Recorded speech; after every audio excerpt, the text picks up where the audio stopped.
Bienvenidos a todos, muy buenas tardes.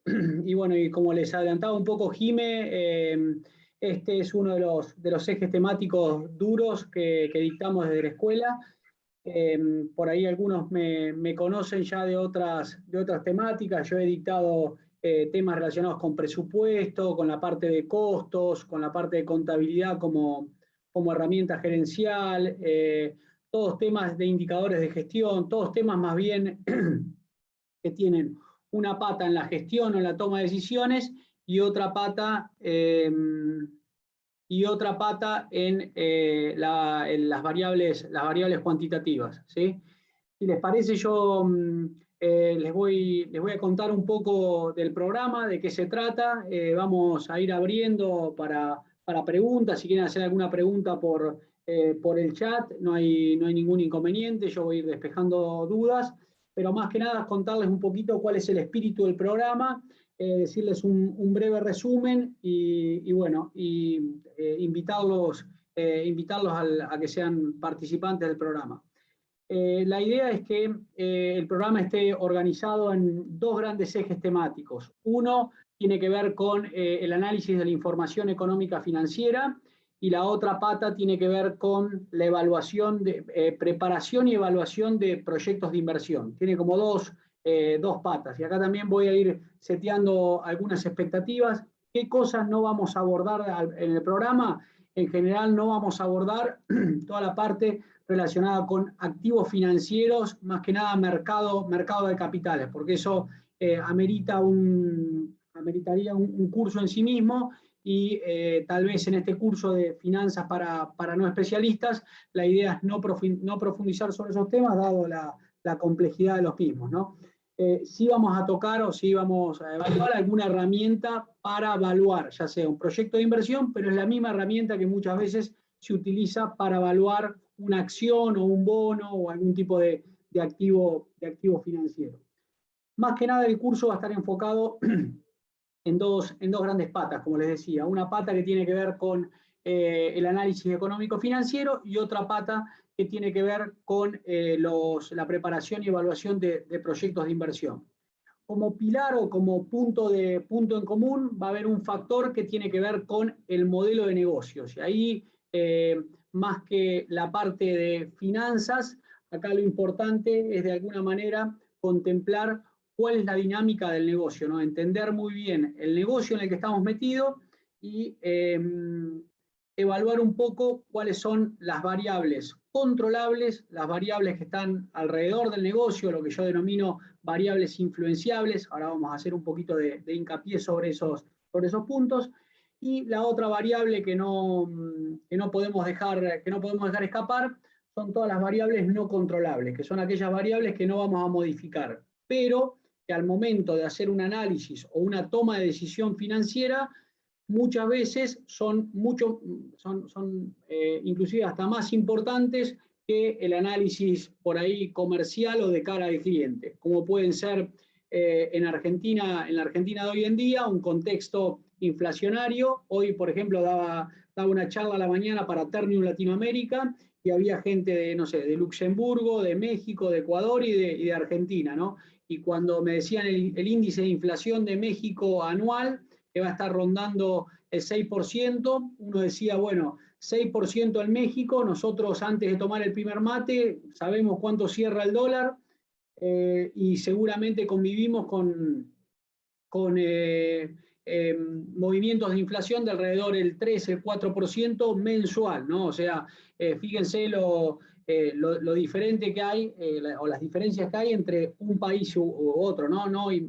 Olvídense por un minuto de Luxemburgo o de, no sé, Canadá, o cualquier otro país que tiene variables macroeconómicas más estables, pero en la región, la verdad que en Argentina hoy en día estamos atravesando un desorden bastante importante, y cuando nos comparamos con Paraguay, Bolivia, Chile, bueno, el grado de inestabilidad y de volatilidad que tenemos es muy elevado. En ese tipo de contextos y de la mano del modelo de negocio hay decisiones que se justifican. Por ejemplo, desde el punto de vista financiero parecería una locura sobreestoquearse, porque de alguna manera uno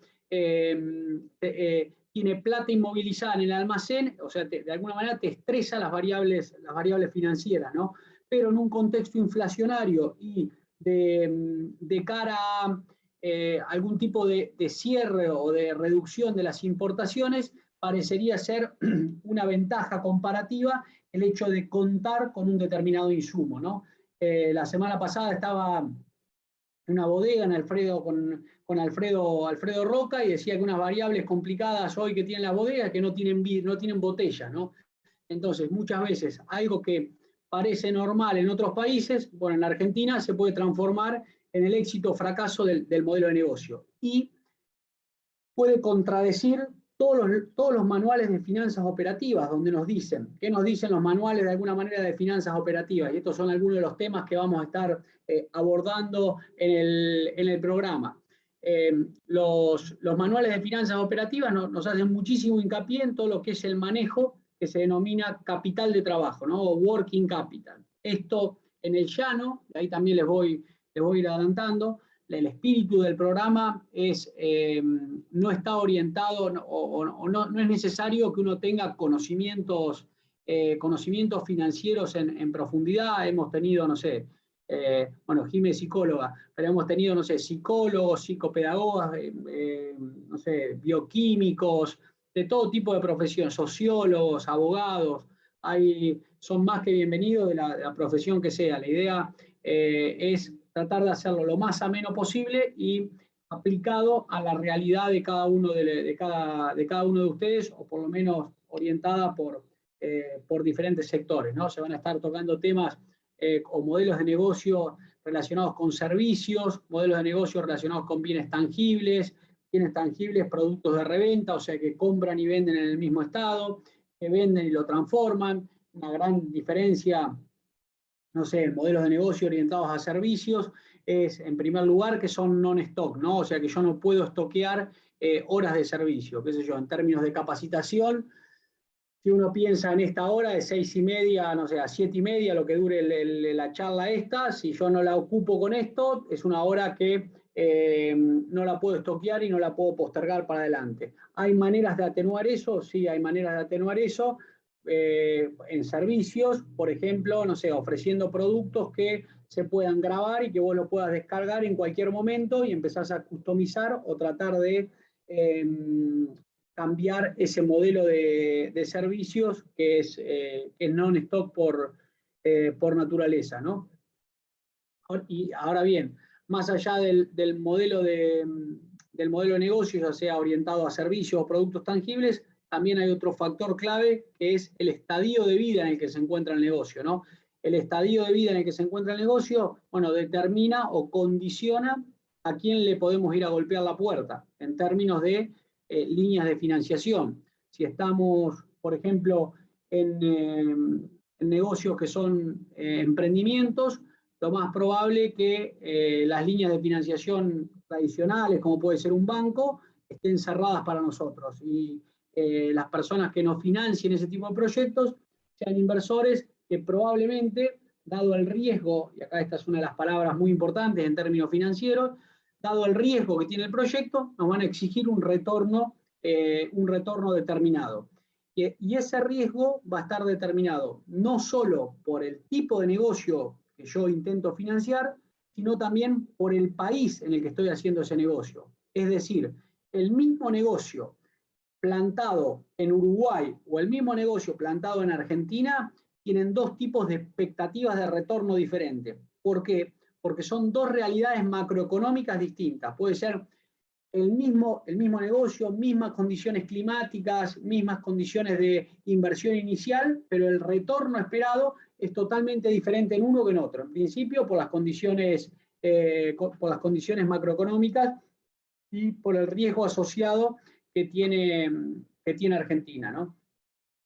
Entonces, como les decía, uno de los aspectos que vamos a tocar en el programa es todo lo que se denomina gestión del working capital o gestión del capital de trabajo. Acá también una particularidad. Todos aquellos que, por ahí hay algunos que ya vienen del palo financiero, o todos aquellos que se han topado en reuniones financieras con el CFO o con un gerente de finanzas, habrán notado que hay un montón de palabritas chetas que hacen a las finanzas un poquito más elegantes, ¿no? Como esto de working capital o el capital de trabajo. Y bueno, no es otra cosa que el giro, la dinámica o el giro del negocio, que a grandes rasgos está integrado por tres grandes componentes, ¿no?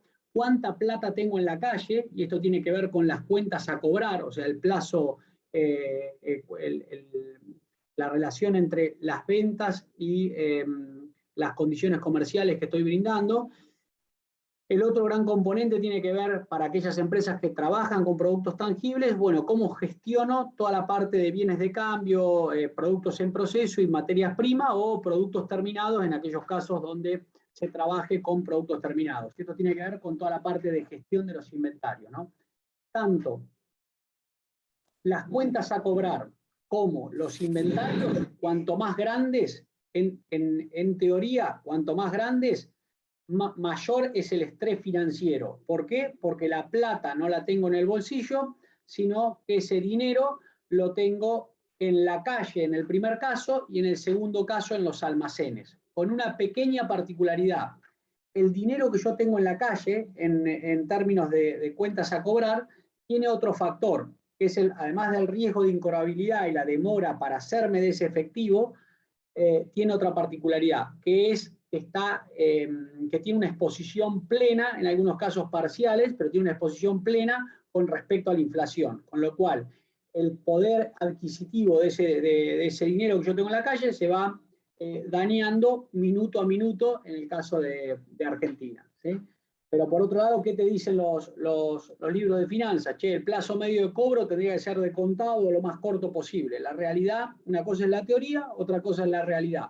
La realidad es que muchas veces, si no ofreces esa condición comercial, y por eso depende muchísimo del modelo de negocio en el que yo estoy metido, o sea, depende cómo está conformado el mercado, y ahora voy a hablar un ratito del mercado, pero depende cómo esté conformado el mercado, es que yo puedo tocar determinadas palancas del modelo de negocio para hacer más eficiente la gestión de tesorería, ¿no?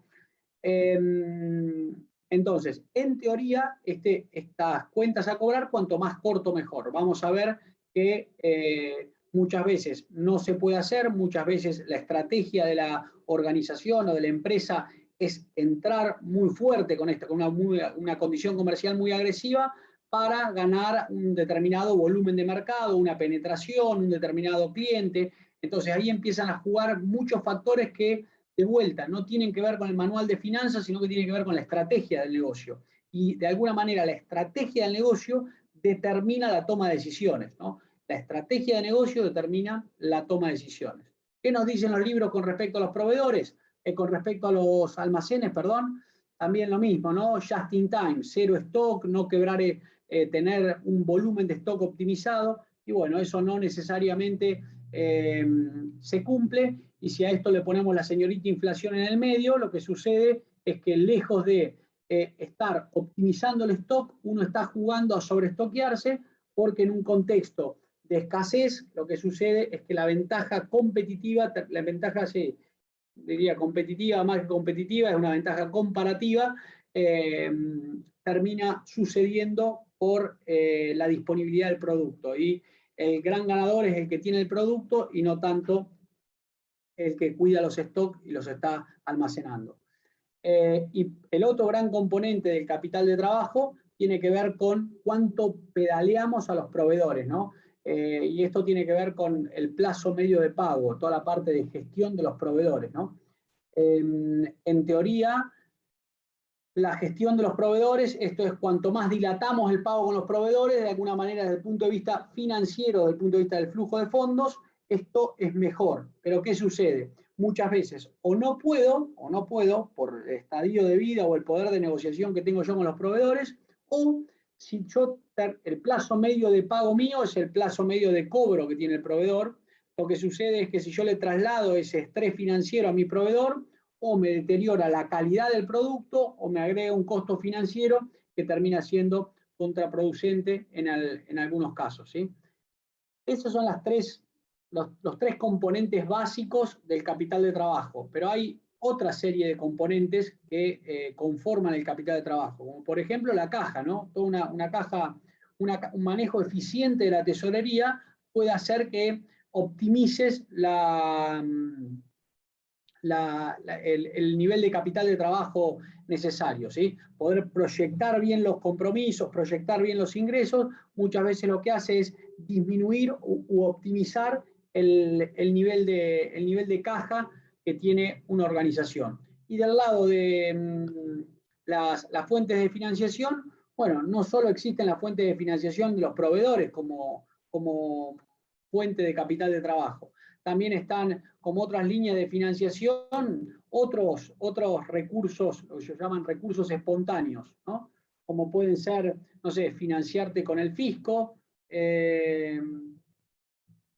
Ahí estás, Ale, ¿te pudiste conectar? O no sé si estabas chateando algo. ¿Cómo fue temporal? ¿Se cortó? No, está perfecto, ¿no? Perfecto. ¿Me escuchan bien? ¿Sí? Bien, gracias, gracias. Ahí les decía, gracias, Uriel. Les decía que como fuentes de financiación pueden aparecer en este tipo de contextos otras fuentes de financiación, como pueden ser, no sé, acreedores varios, pueden ser el fisco, el hecho de trabajar con un planeamiento impositivo, no les digo evadir impuestos, pero sí dilatar el pago de los impuestos y actuar con los impuestos como grandes fuentes de financiación. De hecho, en otros ciclos políticos, muchas pymes utilizaban todo lo que era la financiación de los servicios como agua, luz y otras fuentes de financiación para postergar el pago en ese tipo de componentes de los recursos de una organización, dado que las fuentes de financiación eran muy elevadas, o sea, la tasa de interés era muy cara, ¿no?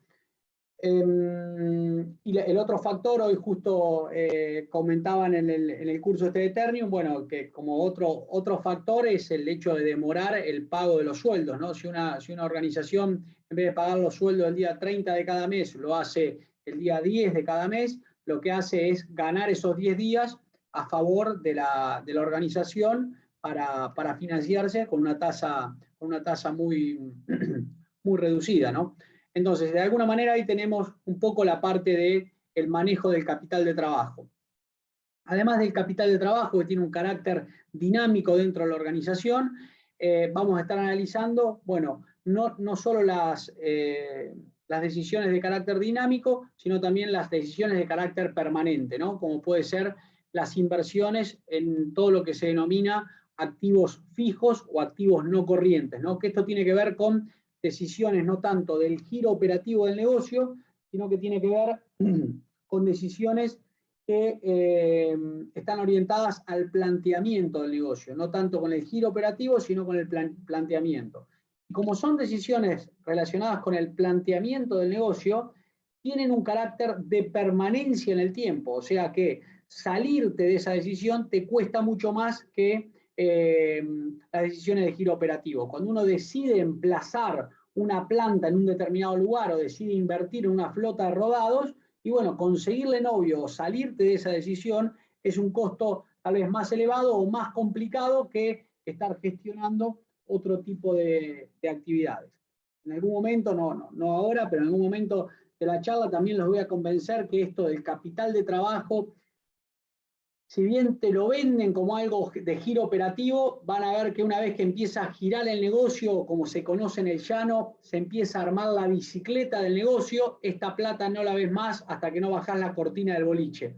Dado que si vos le sacás los inventarios, le sacás las cuentas a cobrar o cancelás los proveedores, el negocio se acaba. El negocio tiene una parte de planteamiento y otra parte de giro operativo, con un carácter más dinámico.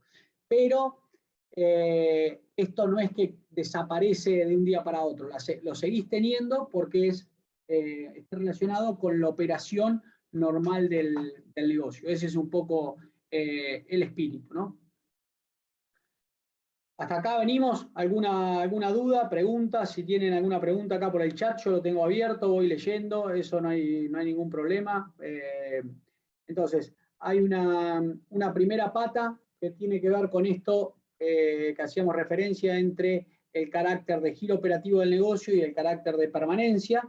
Ahí lo que vamos a utilizar es una serie de indicadores o de ratios tradicionales que se utilizan para evaluar la salud o evaluar o identificar diferentes tipos de modelos de negocio, ¿sí? Son ratios muy tradicionales que los utiliza un banco, los podemos utilizar en cualquier gerencia financiera o cualquier tablero de control o un dashboard. El último caso de permanencia podría ser el capital puesto en construcción de marcas. Exactamente, exactamente, tal cual. Y de vuelta, Daniel, esto tiene que ver con, y ahí se los abro, muy buen punto. De vuelta tiene que ver con el modelo de negocio, ¿no? Una parte de inversión, además la palabra cheta de esto es CAPEX, además de invertir, no sé, en edificios, maquinarias y rodados, hay modelos de negocio donde hay un componente intangible que es crítico para el desempeño del negocio, ¿no? Hay negocios que su mayor inversión tiene que ver con I+D, o hay negocios que invierten mucho en la parte de posicionamiento o construcción de la marca.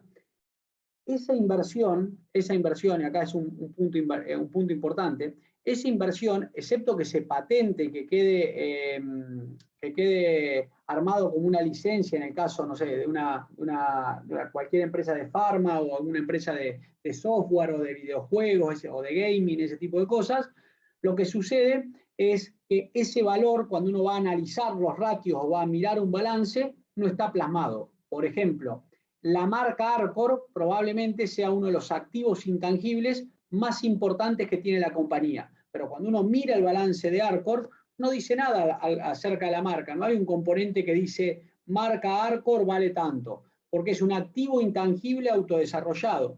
Diferente es de la campañola, dado que Arcor compró la campañola, esa marca, o esa marca que adquirió, seguramente, o sea, no estoy metido dentro de la estrategia de Arcor, ¿no? Pero seguramente no la compró porque no sabe hacer tomate enlatado. Probablemente la haya comprado por el valor de marca o el valor que tiene en el ADN de los argentinos la marca, la campañola, para apuntar a un segmento ABC1 en el mercado, ¿no? Entonces, esa marca que fue adquirida sí tiene un precio, ¿no? Y se va a amortizar. La otra marca, la marca que se generó, que probablemente tenga un valor muy grande, no tiene un precio en el balance. ¿Cuándo se va a materializar? Cuando se venda la empresa. En ese momento se va a realizar la ganancia, que supuestamente vos me decís que vale tanto, y ahí es donde te va a agarrar la FIP para cobrarte el impuesto que corresponde, ¿no? Y ya que estamos ahí con estos personajes, se los adelanto. En este curso de finanzas, uno convive con 4 personajes de la novela mexicana, ¿no? Hay 4 personajes que permanentemente vamos a estar jugando en el programa de finanzas. Vamos a tener un personaje que es el Conta, ¿no? El Conta, y acá si quieren ponerme por el chat, ¿cuál es la razón fundamental por la que le pagamos al contador? ¿Qué les parece? ¿O qué le pedimos a grito al contador cuando le pagamos el honorario o el abono?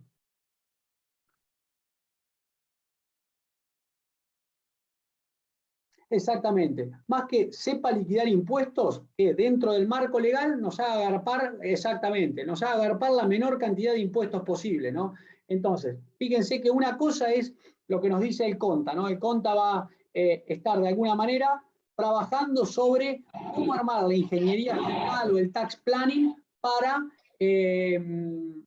tratar de darle el encuadre impositivo que corresponde.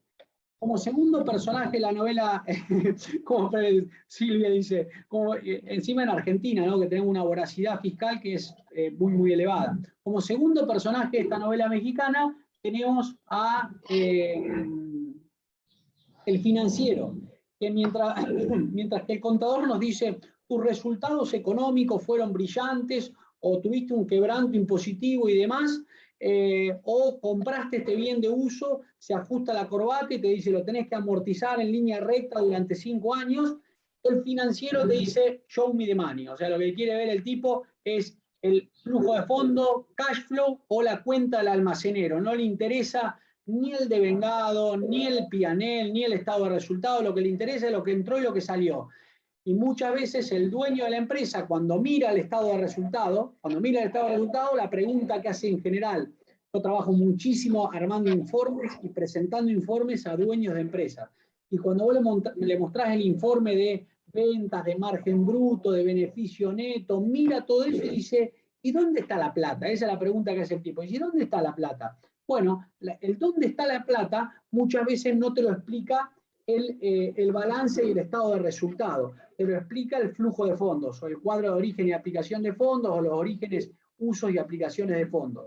Una cosa es la foto y otra cosa es el flujo de fondos. Recuerden que vamos en un extremo, por eso muy importante, primero la estrategia, después el modelo de negocio y después la información económica financiera.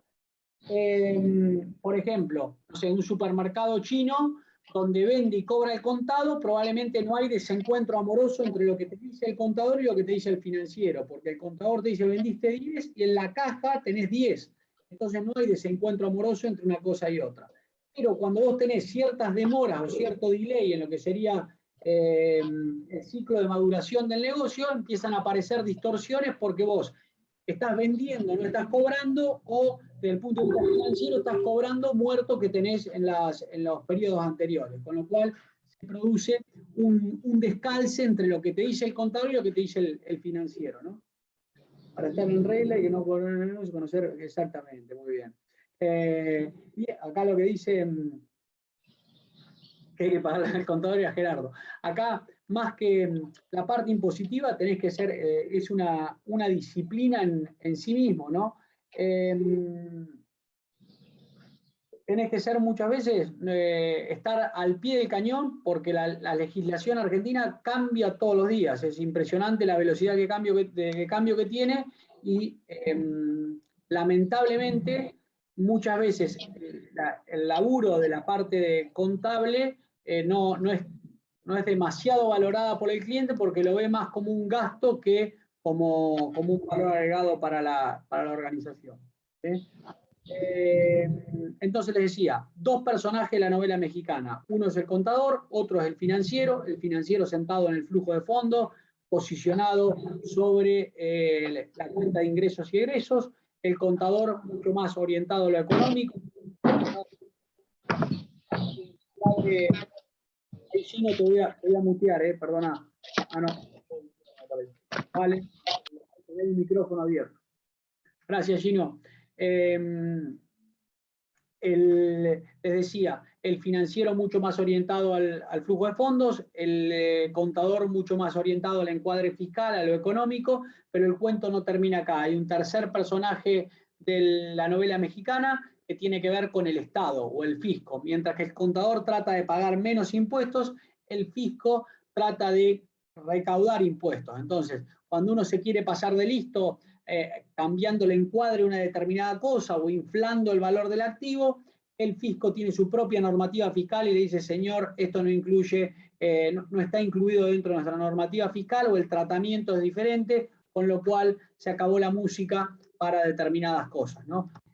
El cuento no termina acá porque son 4 los personajes de la novela mexicana. Uno es el contador, otro es el financiero, el otro es el fisco y el otro es el dueño de la empresa, que muchas veces va a la feria a Shanghái, va a la feria china, viene con la máquina, está embalado, la quiere comprar. No se puede, te dice el contador. Y el financiero te dice, ¿cómo la vas a repagar? ¿No? Entonces, empieza todo un diálogo. Tú dices, pero si yo lo que quiero no es pagar menos impuestos o ver el flujo de fondos, yo lo que estoy orientado es a rentabilidad y crecimiento.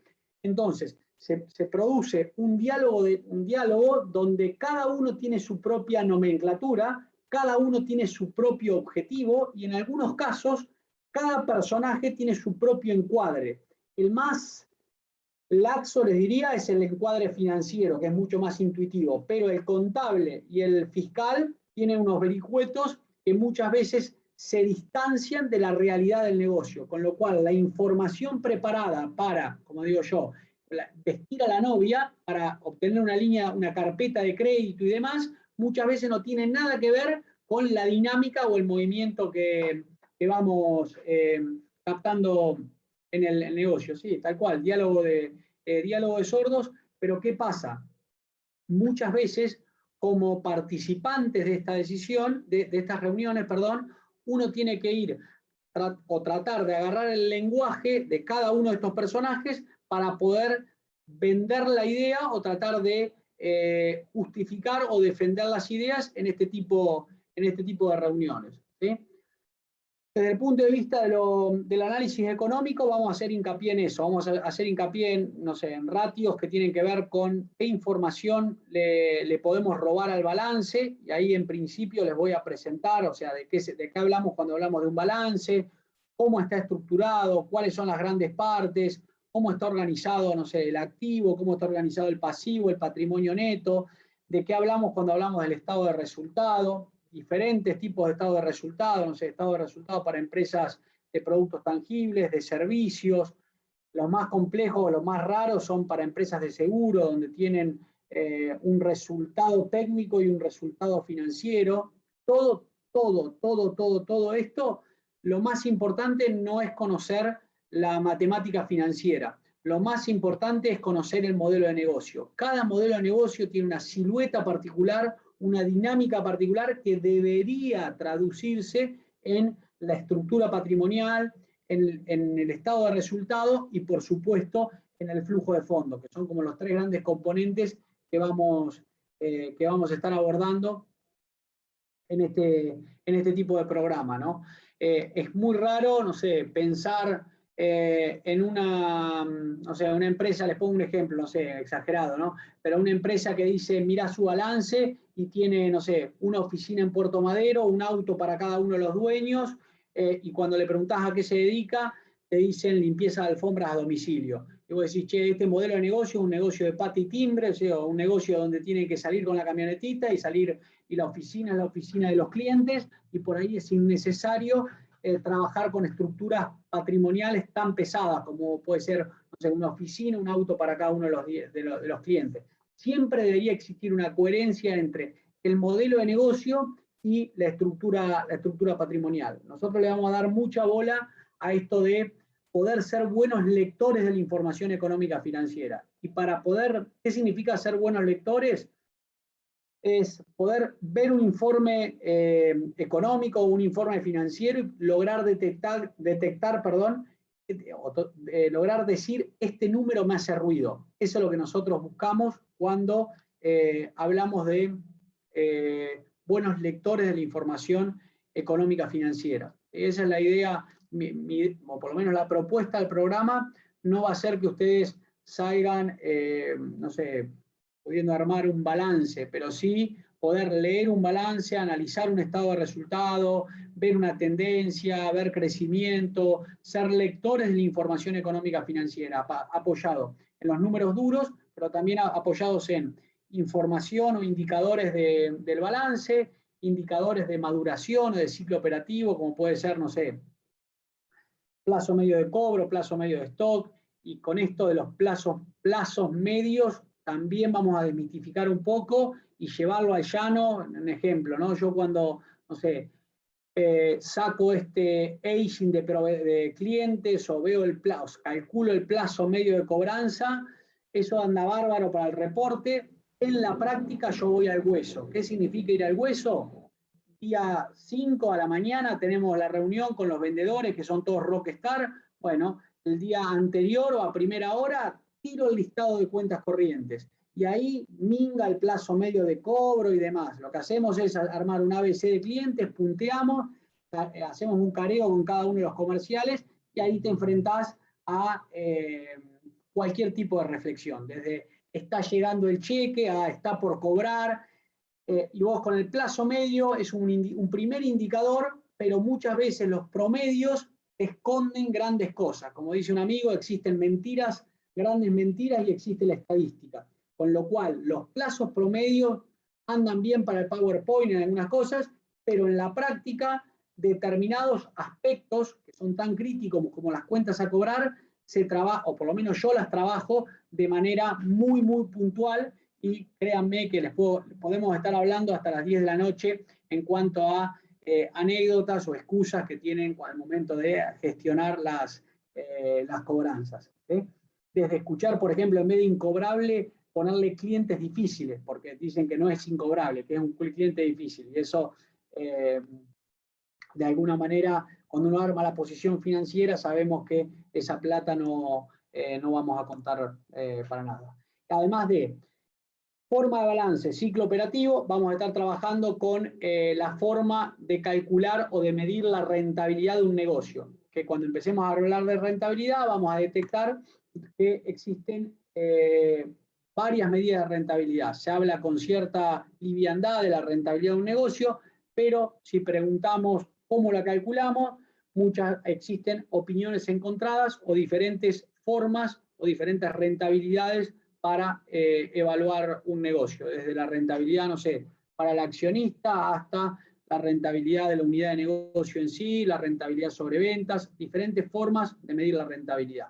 Eso de cara a la parte de análisis económico financiero. Siempre como eje principal el modelo de negocio con sus variables controlables, influenciables y no controlables, es decir, cómo se mezcla inflación, cómo se mezcla tipo de cambio en este tipo de dinámicas.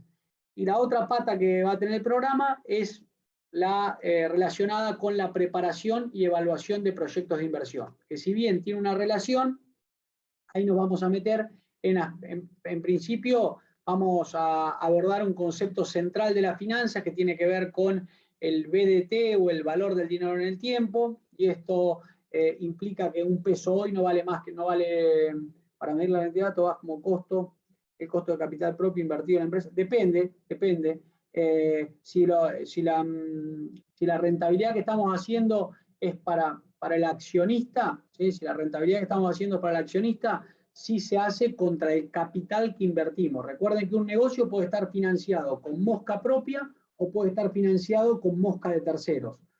Si lo que nosotros queremos evaluar es cuánto rinde el negocio, lo que vamos a tener que, el negocio, lo que vamos a tener que relacionar es, si lo vemos en términos económicos, esto quiere decir el contador, si lo vemos en términos económicos, vamos a tener que relacionar el beneficio neto en relación al activo.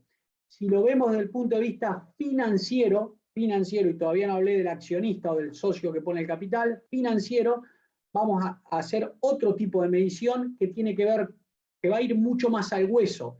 Va a ser flujo de fondos generado sobre capital invertido, pero capital invertido en todo el negocio, independientemente de la fuente en la que venga, ¿sí? Eso va a ser para medir la rentabilidad del negocio. Si yo quiero medir la rentabilidad del accionista, ahí sí voy a medir lo que genera el negocio en relación por cada peso que invertí yo. Entonces, esto por ahí es demasiado complejo para esta charla, ¿no? Pero si el negocio está muy, muy apalancado, es decir, vos el negocio lo estás bancando todo con deuda de terceros y el negocio genera plata, lo que sucede es que muchas veces el beneficio, la rentabilidad por cada peso invertido del accionista es muy elevado, porque el negocio está apalancado o está utilizando deuda de terceros.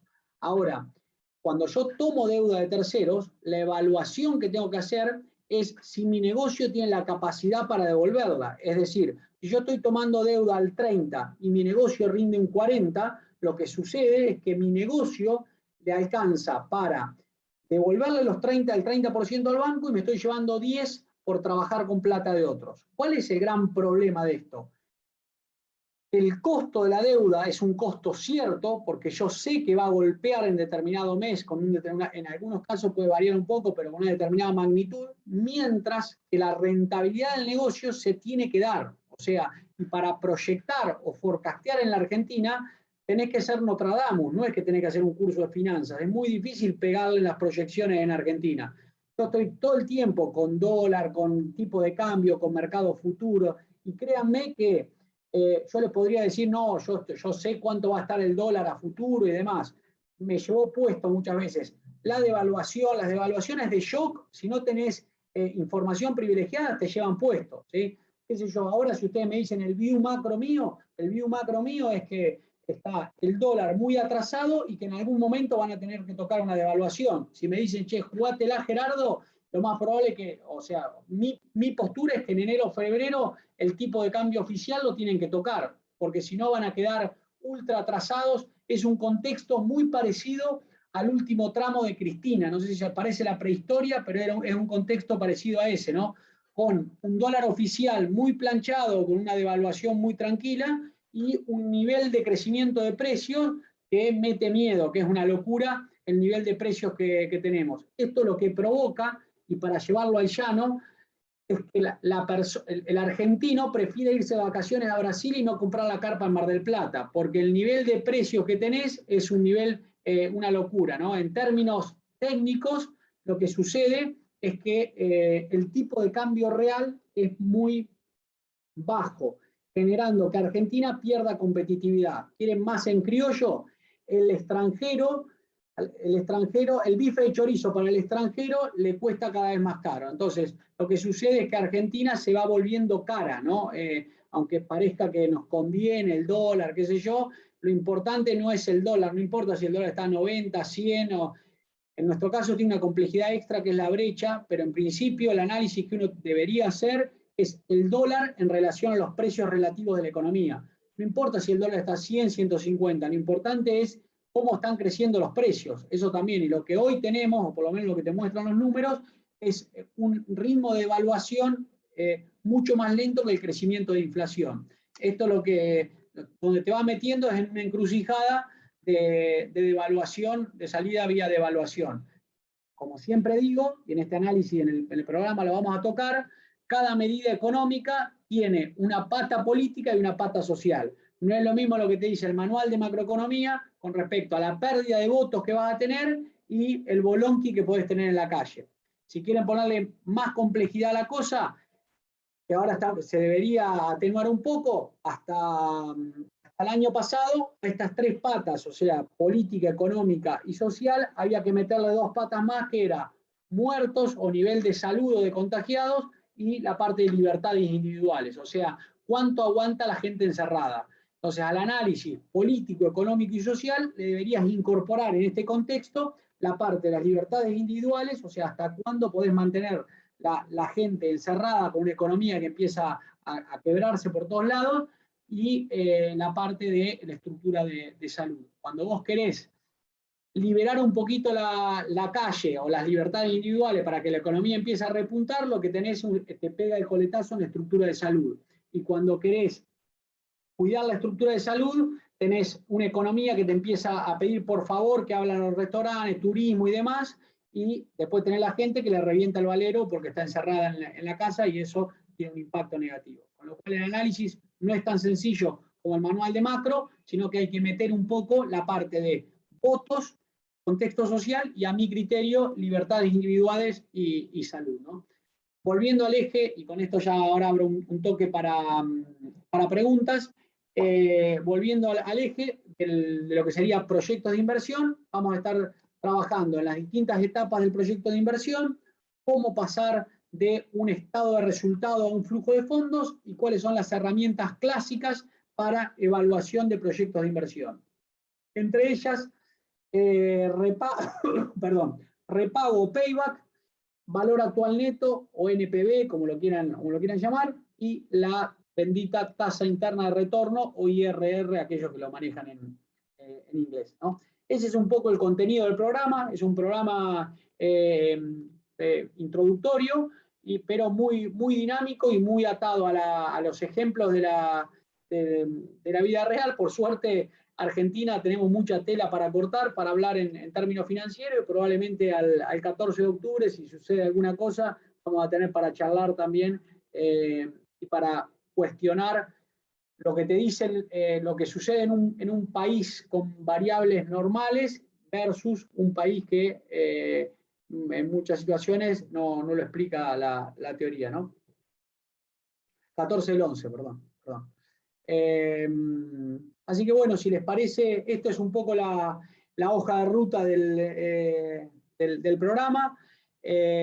Si les parece, yo dejo abierto para preguntas, o si alguno quiere abrir el micrófono y preguntar. Lo más práctico es siempre por el chat. Ahí está, perfecto. Ahí está, 14, no es 14 del 11, 14, 19, 21 y 26 de octubre. Gracias, Valen. Ahí están las fechas, 14, 19, 21 y 26 de octubre. ¿sí? ¿Cuántas clases son? 4, claro. Sí, tal cual. Si faltas alguna, las clases están grabadas. Lo más recomendable es que no traten de no faltar, porque lo más lindo, más allá del material, yo les voy a dar libros, material de lectura, plantillas y demás, pero lo más lindo es el ida y vuelta que se genera en la clase, ¿sí?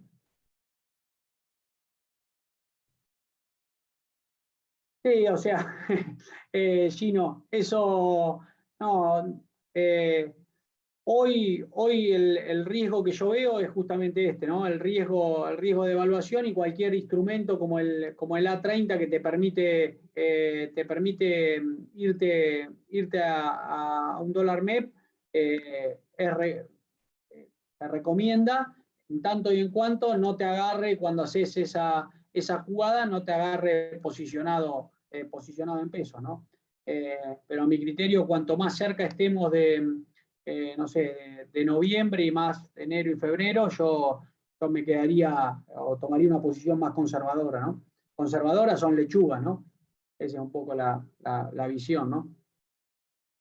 Ojo, y esto hay mucha tela para charlar, ¿no? Depende, el tipo que compró, no sé, ladrillo mendocino hace un año atrás, ganó más plata que el tipo que acobachó dólares, ¿no? Entonces, está muy relacionado con el tipo de negocio en el que uno está metido, ¿no? Depende cuáles son las alternativas que tenés y cuánta acidez estomacal estés dispuesto a tolerar, ¿no? A tolerar, perdón. El que compró vinos también, exactamente, tal cual, exactamente, tal cual. Y bueno, hay una característica que en pandemia, el estudio, la gente en etapa de pandemia, lo que subió mucho es el consumo de bienes de alta gama, porque la gente encerrada le empezó a entrar a agarrar el gustito al morfi, empezó a morfar mejor y a chupar mejor. O sea, lo que hacen es muchas veces las compras, las marcas premium de cerveza y de vino repuntaron, porque la gente al no hacer la salidita del restaurante y qué sé yo, terminó gastando más en bienes de alta gama, en bienes de consumo de alta gama, ¿no? Café también, exactamente, sí, sí. Lo que te mete miedo es cuando haces la trazabilidad de esos bienes, cómo fueron subiendo, ¿no? Fue impresionante. Eh, sí, fíjense el contexto totalmente distinto, qué sé yo, si ponemos el contexto, qué sé yo, antes de Macri, vos tenías un electrodoméstico, en la última etapa o en la etapa de Cristina, veías el electrodoméstico en Frávega y lo comprabas porque no sabías si iba a estar, entonces estabas adelantando consumo, algo parecido a lo que sucede ahora. En la etapa de Macri, veías la mini Pimer y pasabas por Frávega y decías, espero la semana que viene a ver si sale oferta, o sea, postergabas consumo en un contexto donde la tasa estaba alta, ¿no? Pero cómo cambia el patrón de decisiones de acuerdo al contexto que estamos atravesando. Exactamente, exactamente, tal cual. Y empecemos a ahorrar para las vacaciones porque van a estar saladitas, ¿no? De todas maneras, hay un gran punto. Por ejemplo, cuando estuve en Mendoza, lo que contaban es que hay mucho turismo, pero el turismo que mueve realmente es el turismo que viene de Brasil. Y todavía Brasil no está llegando a localidades como Mendoza, que hace que repunten todos los precios. Hoy tenés muchos lugares que todavía no han pegado el ajuste de precio porque están en versión cabotaje, ¿no? Y eso está bueno. En este contexto de Argentina, comprar un auto, pero no hay, exactamente, es una locura esto. Comprar un auto siempre es una mala inversión, siempre es una mala inversión. Y la que toma la decisión es la patrona. Pero en Argentina esto es una locura. Comprar un auto se ha transformado en una buena inversión, cuando uno lo empieza a evaluar. Por ejemplo, Toyota está tan parado arriba de la loma que te dice, te entrego a los 6 meses a precio abierto, o sea, no podés cancelar. Te dice, no, tengo todo vendido. En el inicio de la pandemia era entrega inmediata. Fíjense la diferencia, ¿no? Inicio de la pandemia, entrega inmediata. Hoy, 6 meses de demora, Toyota, el Corolla Cross, directamente no te lo venden, ¿no? El Corolla, la Hilux, todo eso tenés 4 meses, 5 de demora a precio abierto, ¿no? Una locura, una locura. Y financiación a tasa del 49 al precio abierto que te entregan, ¿no? También Argentina, ¿no? Sí.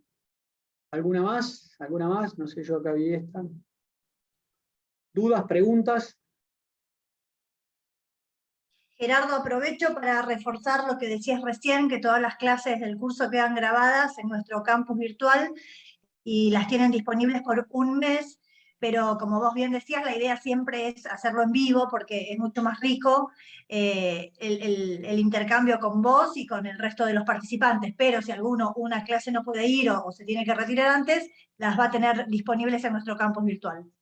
Correcto, correcto. Y siempre el espíritu es de bajar a la práctica, de hacer un ida y vuelta, de poder trasladar esto que en teoría le damos un enfoque y cómo contarles un poco, y acá también compartir la experiencia de todos, de cómo abordamos estos problemas en la práctica. Che, ¿qué hacemos si mañana el dólar pasa a 150? Y bueno, cuando sucedieron las devaluaciones de shock, hubo gente que salió a vender, hubo otra que paró la fuerza comercial, hubo otra que salió con estrategias, con diferentes estrategias, y bueno, ¿cómo nos paramos de cara a este tipo de movimientos? Y está bueno, más allá de mis puntos de vista, es el intercambio que podemos hacer y cómo los diferentes sectores van respondiendo o actuando en consecuencia de la situación. Hay negocios que en contexto de pandemia fueron anticíclicos, lejos de irles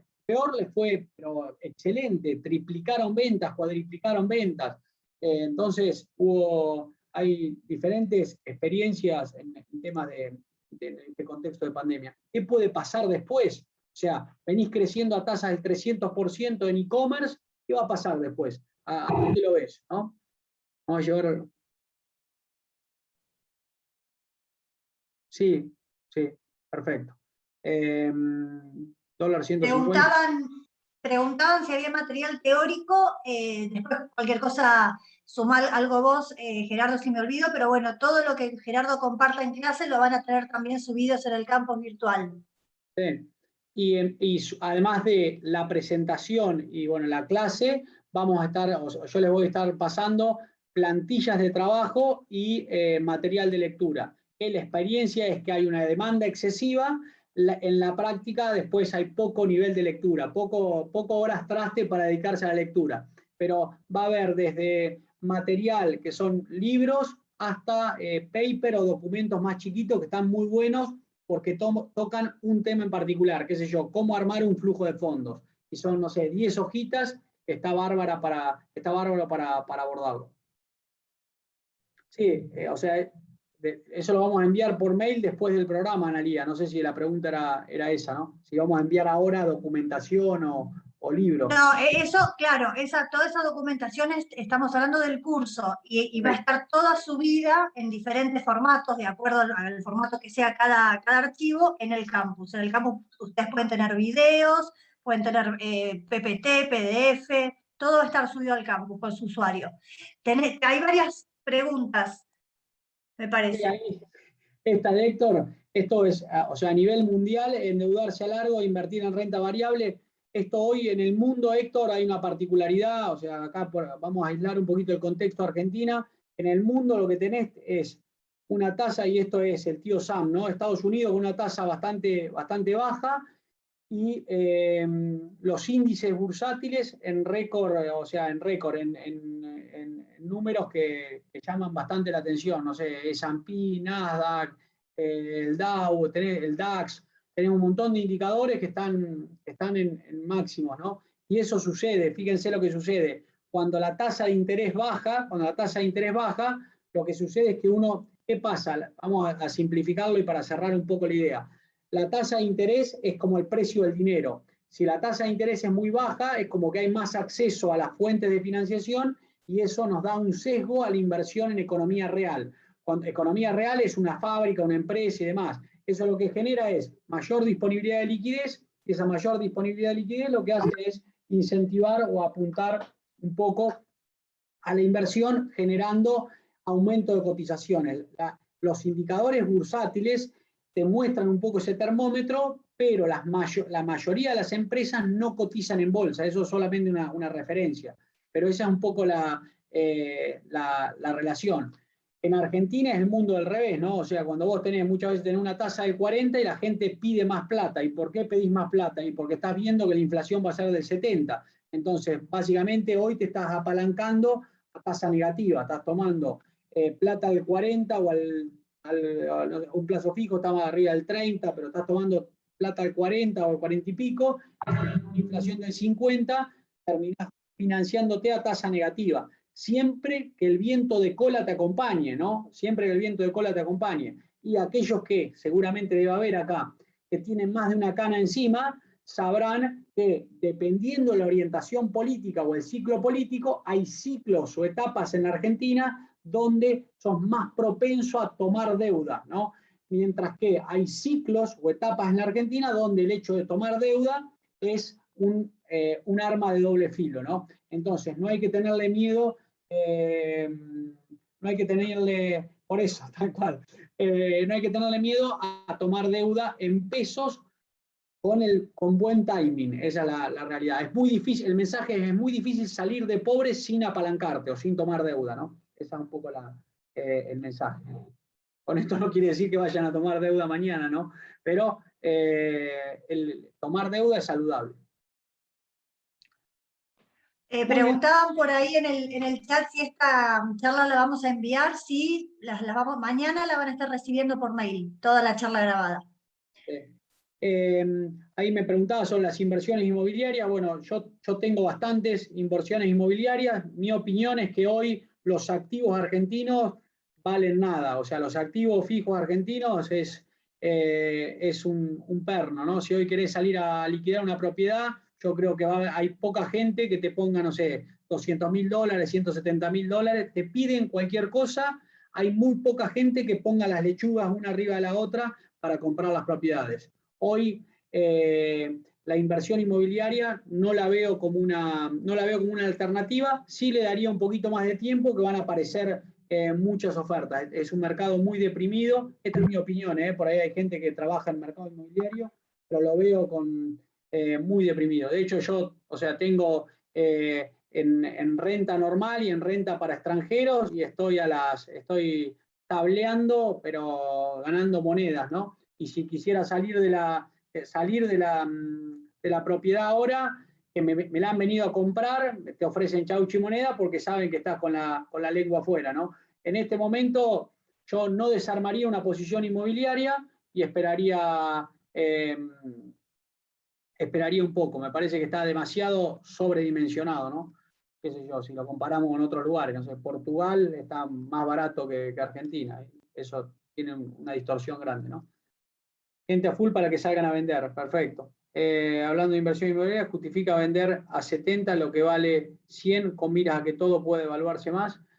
Es una buena pregunta. La realidad también es que el mercado, si yo haría una encuesta acá de en qué estamos invirtiendo la mayoría de nosotros, de todos los que están hoy en el programa, me jugaría la cabeza que hay muy poca gente invirtiendo en mercado financiero, renta fija, renta variable, bonos, acciones, y la mayoría de nosotros estamos invertidos en dólar, algunos plazos fijos, algún fondo común, y después todo lo demás en mercado inmobiliario. Y esa es una de las grandes razones por las que a mi criterio no mueven o no estabiliza el precio la propiedad. Esa es la realidad, porque el que tiene,